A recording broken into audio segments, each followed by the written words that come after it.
Alhamdulillahilladzi razaqal faqra fi qulubina ilaihi wa wahabana al-ghina amma siwa. Asyhadu an la ilaha illallah, asyhadu anna Muhammadan abduhu wa rasuluh. Allahumma salli wa sallim barik ala nabiyyina Muhammad wa ala alihi wa ashabihi wa li baitihi wa dzurriyyatihi ajma'in. Amma ba'du. Baik jemaah subuh yang diberkahi Allah, mohon maaf nih belum ganti kostum ya, masih kostum memperingati hari batik bareng sama Bang Dik tadi ya. Dia request karena kita mulainya setengah 12 kan masih tanggal 2 tuh, ini masuk tanggal 3 Pak ya. Ya nggak apa-apa lah ya. Jarang-jarang juga kan pengajian pakai batik. Ntar khutbahnya pakai batik Pak. Cuma batiknya batik koko ya, insya Allah ya. Kita masuk ke bab yang ke-11, bab al-faqru, bab mengenai tentang babun ya al-faqru ya, mengenai kefakiran. Fakir dalam bahasa tasawuf beda dengan fakir dalam bahasa fikih. Dalam ilmu fikih, fakir itu orang kurang duit, punya kerjaan tapi nggak mencukupi, fakir. Ya, artinya dia punya kebutuhan lebih banyak daripada penghasilannya, pengeluarannya lebih banyak daripada pemasukannya. Itu fakir secara ilmu fikih. Tapi fakir dalam ilmu Al-Quran, yang kemudian ilmu ini diambil oleh para sufi. Jadi semua ilmu ini dari Allah. Jangan dibilang yang ilmu dari Allah cuma ilmu fikih. Apa dalilnya? Di Quran dikatakan antumul fuqara'u ilallah ya. Itu surat Fatir ayat 15. Antum, kamu kalian semua, al-fuqara adalah orang-orang yang fakir kepada Allah. Apa arti fakir di situ? Yang tidak sempurna kecuali jika dia datang kepada Allah, yang dia memerlukan, membutuhkan bantuan dari Allah Subhanahu wa ta'ala ya. Kata teman saya di Malaysia, membutuhkan itu negatif ya, benar ya, tapi mereka sudah pahamkan bahasa Indonesia. Kalau kita menyebut membutuhkan bukan negatif ya, membutuhkan ya biasa, membutuhkan, memerlukan sama bagi kita ya.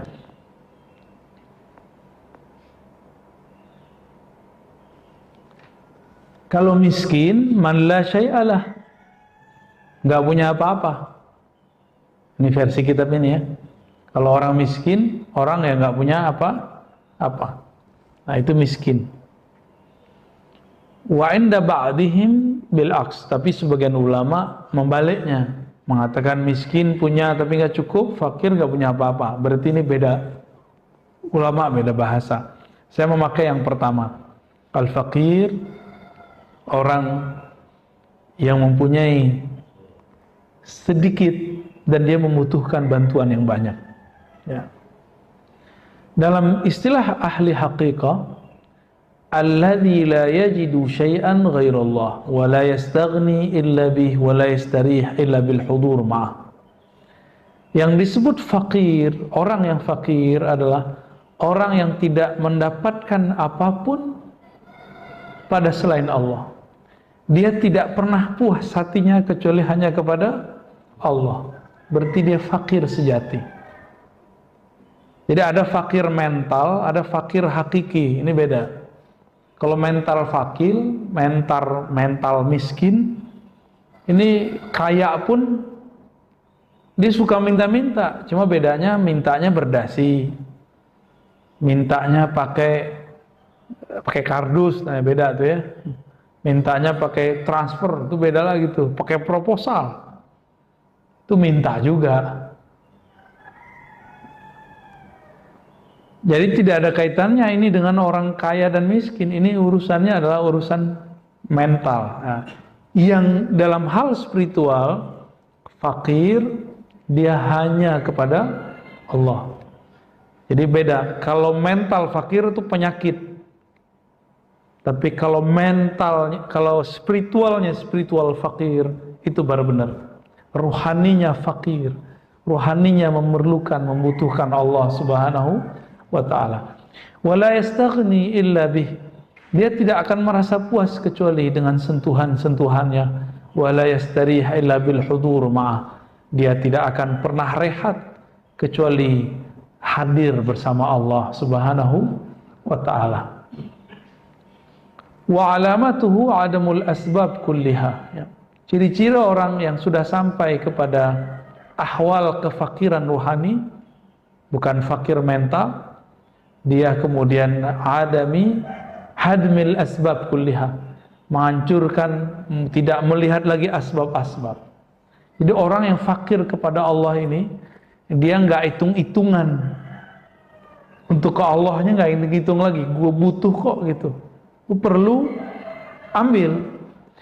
Sebagaimana kita dulu sebelum pandemi, mungkin sampai sekarang masih berulang, berangkat pagi pulang sore, bener ya, kita lalui. Kenapa? Karena kita butuh duit, butuh fulus, ya, bener.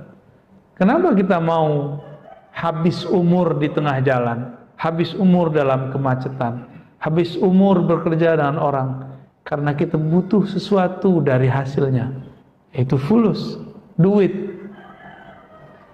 Tapi bukankah kita tidak akan pernah puas dengan itu? Maka beliau mengatakan, orang fakir sejati juga sama. Dia akan melewati gunung, melintasi laut, dia akan melewati benua untuk memenuhi kebutuhan spiritualnya. Itulah sebabnya kenapa orang suka ziarah. Ziarah terbesar kan ziarah ke Baitul Haram, ke Masjid Al-Haram. Kita nggak tahu nih apakah masih bisa lagi apa enggak, ya. Apakah masih ada kesempatan lagi apa enggak. Maka teman-teman yang berusaha di dunia travel, ini ujian terberat. Cepat-cepat menguasai diri, cepat-cepat menyesuaikan diri. Jangan larut dalam angan-angan ini bakal ada. Cari pekerjaan lain, cari lini yang lain. Karena kita nggak tahu nih ke depan masih bisa atau enggak, ya. Tapi harapan harus ditumbuhkan, ya.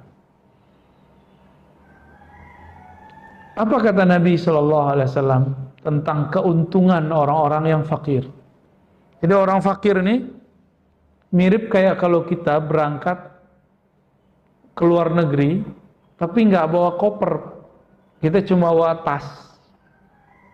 Lama nggak kalau kita di imigrasi segala macam? Turun, nggak perlu nunggu bagasi, pemeriksaannya nggak ketat, langsung keluar. Tapi kalau kita bawa barang banyak, barang-barangnya mencurigai, diperiksa oleh petugas imigrasi. Itulah yang membuat lama kita di proses perjalanan. Ini ilustrasi. Apa kata Nabi? Yadkhulul fuqara'ul jannata qabla al-aghniya bi 500 'am. Hadis ini diriwayatkan oleh Imam Tirmizi, Imam Ahmad, Ibnu Majah dengan beberapa versi, ya. Masuk surganya orang fakir itu setengah harinya alam akhirat. Setengah harinya alam akhirat berapa? 1 hari akhirat 1000, ini setengahnya. Lebih awal daripada yang lain, setengah hari. Berarti 500 tahun. Ya. 500 tahun. Cepat atau lama itu? Ada yang umurnya 500 di sini. Ini rata-rata berapa nih umurnya? 30, 40, 50, ya. Di bawah itu nggak banyak nih.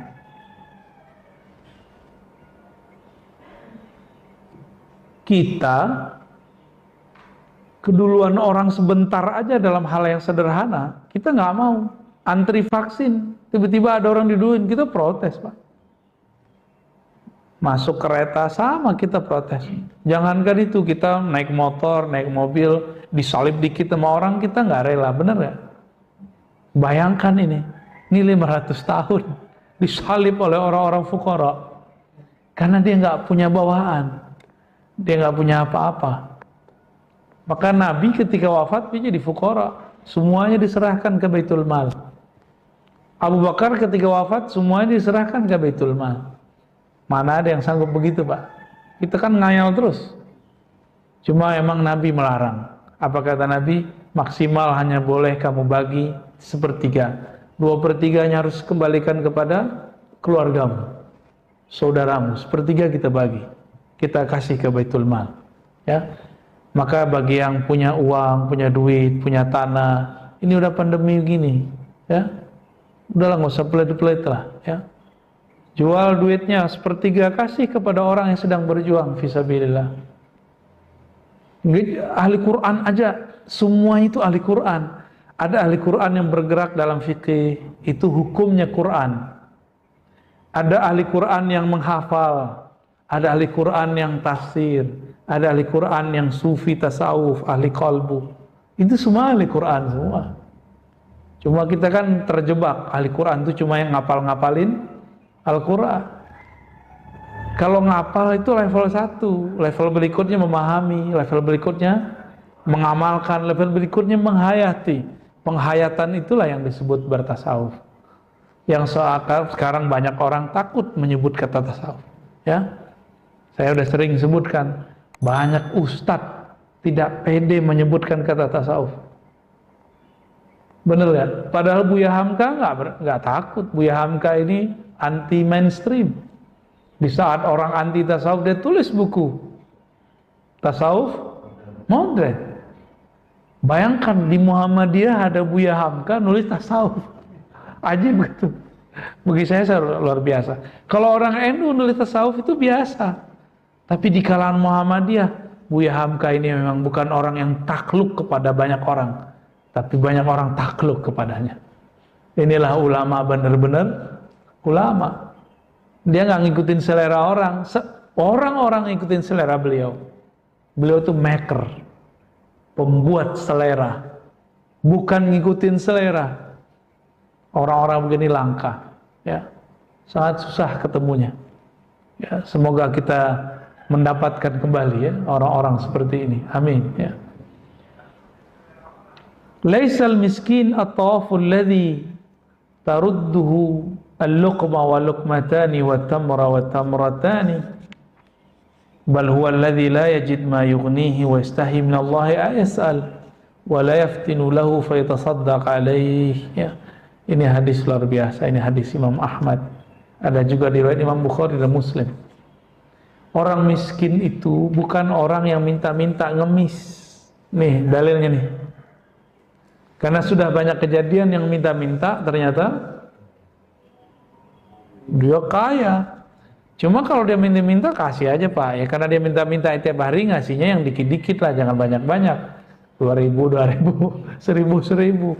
Karena dia tiap hari berdiri di tempat itu. Orang miskin yang sebenarnya itu orang yang dia tidak punya apa-apa yang cukup baginya, tapi dia malu untuk meminta-minta. Ya, maka kadang-kadang dia bekerja hal-hal yang di luar batas dirinya. Kadang-kadang dia perlu ngutang. Nah, ini ciri-ciri Pak. Ada orang yang dia berutang, itu pun sulit sekali dia untuk berhutang. Bahkan orang pun nggak percaya dia bisa mengembalikan hutangnya. Itu yang harus dibantu. Ada orang minta tolong sama kita. Terus kita bilang, kamu bisa bayar nggak? Ah, justru orang begitu tuh yang bisa Dan dia bilang, wah belum tahu nih. Mereka perlu dibantu sebenarnya. Namun ini kan cuma mudah dilafazkan Pak. Saya pun diuji begitu, belum tentu lolos juga ya. Serius. Saya diuji begitu, jangan deh diuji begitu nih. Gak usah deh. Ya kita ngasih-ngasih aja. Kalau nggak bisa ngasih ya bilang nggak usah. Lagi nggak bisa minjemin, selesai. Gitu. Gak usah bilang sok miskin depan orang, nanti miskin beneran. Jadi di musim pandemi ini banyak orang pura-pura miskin supaya tidak dimintain orang. Di musim pandemi ini tambah banyak orang pura-pura susah, khawatir kalau ada orang minta pinjaman kepadanya.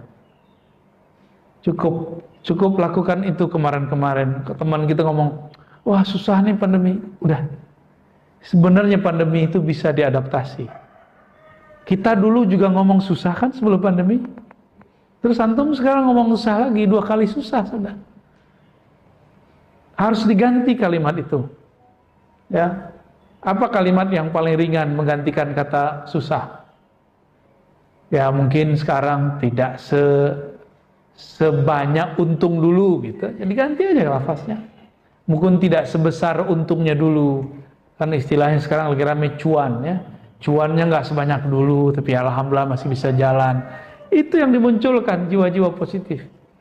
Karena banyak orang setiap hari saya mendengar, bukan di sini, bukan di sana, di mana-mana, bahkan di kampus. Bayangkan di kampus Islam, dosen-dosen yang mengajarkan tentang teori-teori keislaman, omongannya begitu. Susah nih, susah. Ternyata mobilnya ganti terus. Susahnya karena ngeredit mulu. Ya. Suka ngeredit mobil, gaya hidup di luar batas kemampuan gaji, jadinya susah. Kapan kita hidup tidak susah? Jika gaya hidup sesuai dengan kantong. Coba sesuaikan gaya hidup kita dengan kantong kita, Pak. Ya. Ngikutin kata orang, ada puasnya nggak? Satu kali saya bawa mobil saya yang biasa itu, Pak, ya, tapi alhamdulillah duduk kemana-mana tuh. Ya. Terus apa kata si pengurus? Kalau Ustadz tuh mobilnya gede sekalian. Ya kita senyum aja, amin, gitu aja ya. Jangan tersinggung juga, diaminin aja. Ada orang-orang yang kemudian memandang kita rendah cuma karena mobil kita beda. Makanya mohon maaf, tidak sedikit kawan-kawan saya para dai sebelum pandemi, itu untuk membuat trust, membangun rasa percaya orang, trust building, itu datang kalau ceramah pakai mobil termahal yang ada di tempat itu, biar nanti dibayarnya mahal, honornya gede. Ya salam ya. Serius, itu terjadi, Pak. Bajunya agak mahal-mahalin dikit ya. Handphonenya kelihatan mahalan dikit. Sepatunya kalau bisa yang harga-harga di atas 20-an juta. Kan bingung, Pak, mau ngasih berapa tuh? Waduh, mau dikasih 20 sepatu. 25, aduh. Bingung ya. Itu hanyalah membangun trust secara zahir. Yang dibutuhkan orang dari dai apa? Makanan kolbu. Maka seharusnya yang dia bangun adalah trust dalam kolbu, yang berbicaranya dengan kolbu, yang kayanya dengan kolbu. Ya. Kiai-kiai kita dari dulu di kampung-kampung itu kaya kolbu, walaupun dia pakai sepeda ontel ya, malu, Pak, kita. Ini saya ngomong untuk diri saya sendiri dan para dai. Udahlah, jangan kemudian membangun trust lewat penampilan fisik. Bangunlah trust lewat batin. Zahir kita kan sama kayak ilmu-ilmu orang-orang neurologis dan ilmu-ilmu orang hipnoterapis. Persis sama. Hanya 10% yang zahir. Yang batin itu 90%. Bangunlah kekayaan batin.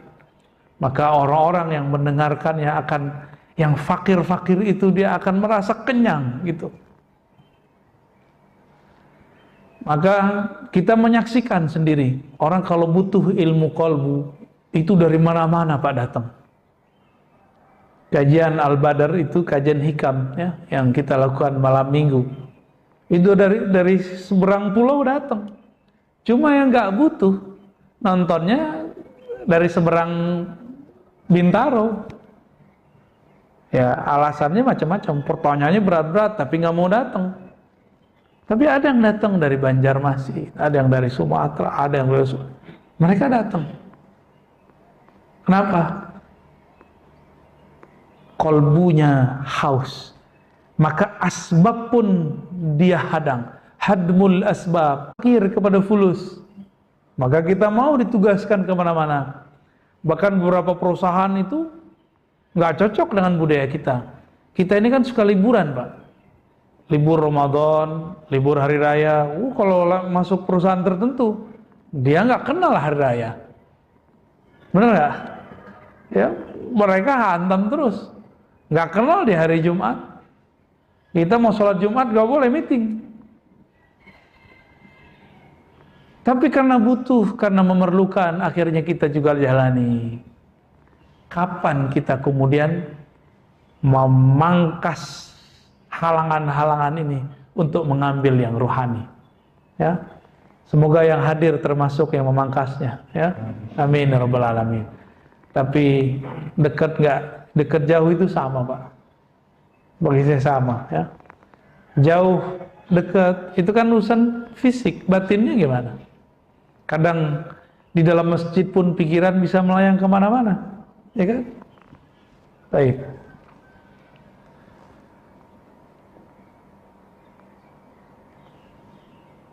Miftahul Jannah, nah ada sebuah riwayat. Miftahul Jannah, riwayat Imam Tabarani, Imam Al-Hakim. Hubbul masakin. Kunci-kunci surga adalah mencintai orang-orang miskin. Bapak saudara makan Allah, Nabi itu tidak miskin, tapi beliau bergaya hidup miskin. Lifestyle-nya apa adanya, itu Nabi. Nabi istrinya 9 kan waktu wafat. 9 masing-masing itu Nabi kasih rumah Pak. Masing-masing Nabi kasih fasilitas, pembantu, kalau dulu itu budak. Dan masing-masing diberikan kendaraan. Coba, itu miskin apa kaya? Antum ada yang sekaya itu? Karena ada yang kurang ajar ngomong Nabi itu miskin. Imam Subki bilang, yang bilang Nabi miskin itu umat kurang ajar. Ya. Imam Subki apa yang ngomong? Bahkan beliau bilang ulang syahadat ente. Gitu. Imam siapa? Imam Subki. Kenapa? Kita sekarang, ya antum-antum ini kan suami-suami tekun istri kan? Istrinya atu, ya duit banyak, tapi kan istri atu, ya, alhamdulillah. Itu udah ngerasa kesusahan. Nabi istrinya banyak, kaya apa miskin? Kaya. Tapi beliau mengajarkan istri-istrinya, mari mencintai orang miskin. Masa setiap hari orang datang ke rumah Aisyah minta makan? Aisyah belum sarapan dikasih, kurma-kurma terbaik itu dikasih, gandum-gandum terbaik diserahkan. Ketika Nabi selesai mengurusi umat, Nabi pulang. Pas pulang nanya, wahai Humairah, adakah sarapan pagi ini? Apa kata beliau? Wahai suamiku Rasulullah, barusan ada seorang ibu bawa 3 anak, belum makan 2 hari. Akhirnya aku berikan apa yang ada. Apa kata Nabi? Ya sudah, kita puasa. Ada nggak yang begitu Pak? Saya pun kayaknya nggak begitu Pak. Saya pun malu kalau baca riwayat ini. Ya. Tapi ini udah mulai belajar ya. Ini semenjak pandemi ini, sebelumnya malah ya, udah hampir 2 tahun ini. Di rumah nggak masak, biasa. Bahkan saya memberikan kebebasan kepada pasangan saya. Kamu boleh masak, boleh tidak. Ya istri ya sukanya nggak masak, ya sudah nggak masak dia. Ada kan yang hobi masak, ini nggak hobi masak. Karena kalaupun dia masak nggak kemakan sama saya. Beda lidah, dia lidah Jawa, kita lidah Padang kan beda. Dia sendiri paham itu. Ya begitulah Pak. Makanya sekarang kalau pulang ke rumah nggak ada, ya alhamdulillah gitu aja. Dan sekarang itu saya terbiasa tidak perlu makan nasi. Yang penting ada yang kemakan. Kurma boleh, buah pisang boleh, buah apa aja kemakan. Nggak ada roti, apa aja yang penting halal. Walaupun cuma sedikit. Tapi perut saya masih aja tambah gede Pak. Ya, tambah maju aja deh nih. Untung kita agak tinggian dikit sama Allah kan. Coba kalau agak kurang, ini saya udah gendut kali Pak ya. Karena badan saya beratnya 85. Tapi yang di sono kayaknya 90 tuh ya.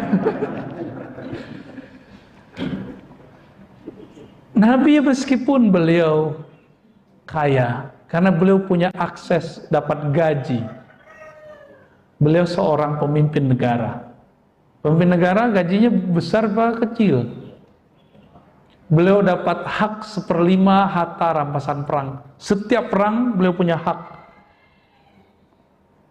Beliau punya hak dapat gaji sebagai panglima perang, raja, plus jenderalnya. Panglima perang itu beliau. Setiap hari beliau menjadi konsultan. Ini konsultan ngelebihin psikolog. Psikolog kan lumayan, Pak. Kadang-kadang beliau bertindak sebagai dokter. Coba, ada ustadz kan yang ngeruqyah kaya kan di TV. Nabi kalau pakai itu jadi profesi gimana, Pak? Nggak perlu pakai ngobrol-ngobrol. Kalau si ustadz kan ngomong, kamu tahu siapa saya? Kamu tahu siapa diri saya? Kan gitu kayak si ustadz tuh yang sudah kaya itu. Kena antri di situ ya. Nabi kan nggak perlu gitu. Orangnya ditepuk, keluarlah wahai Rasulullah, keluar langsung. Coba Nabi buka klinik. Apa tuh? Klinik apa namanya? Pengusiran setan. Kayaknya Nabi paling kaya tuh, paling tajir tuh ya. Nabi nggak membuat profesi seperti itu. Kenapa? Beliau punya hak. 1/5 harta rampasan perang, wah itu udah sekaya orang itu. Jika saya menguasai misalnya Papua, 1/5-nya punya saya, kira-kira gimana, Pak? Kaya nggak tuh? Maka kita lihat jenderal-jenderal zaman Soeharto, Masya Allah, ya, Masya Allah, tanahnya di mana-mana, ya, tanahnya di mana-mana, sawitnya di mana-mana. Itu baru jenderal bumi. Gimana Rasulullah? Maka Rasulullah sebenarnya orang yang sangat kaya. Semua istrinya punya fasilitas. Beliau pun punya kendaraan-kendaraan yang luar biasa. Nabi kan punya kendaraan macam-macam. Ya, ada keledai, ada kuda, ada onta, dan itu lengkap. Ada onta perang, ada onta harian, ada kuda perang, ada kuda harian. Lengkap semua Nabi punya. Kalau sekarang itu disebut humurun ni'am ya. Kedelai, saya susah nyebutnya ini kalau udah ngantuk begini nih. Kedelai apa keledai? Belum tidur, Pak, baru ketiduran bentar dibangunin. Kita udah nyampe, kira-kira nyampe di rumah, ternyata nyampenya di masjid. Itu Nabi punya. Umurin ni'am apa umurin na'am bacanya itu ya. Itu luar biasa. Harganya seperti kalau sekarang ya apa tuh yang merah itu apa? Ferrari. Itu persis. Nabi punya itu, Pak. Jadi antum coba buang pikiran bahwa Nabi itu miskin. Enggak, Nabi itu kaya. Super kaya. Sampai kemudian Jibril ngomong, wahai Rasulullah, masih butuh lagi enggak? No. Uhud saya bisa jadiin emas. Kata Nabi, ntar aja, gak usah sekarang. Karena itu sudah cukup bagi Rasulullah SAW. Tapi semua orang ngadu, tidak hanya makhluk namanya manusia, bahkan onta ngadu ke Nabi, kambing ngadu ke Nabi, kuda ngadu ke Nabi. Semuanya menggantungkan harapannya melalui wasilah Nabi Sallallahu Alaihi Wasallam.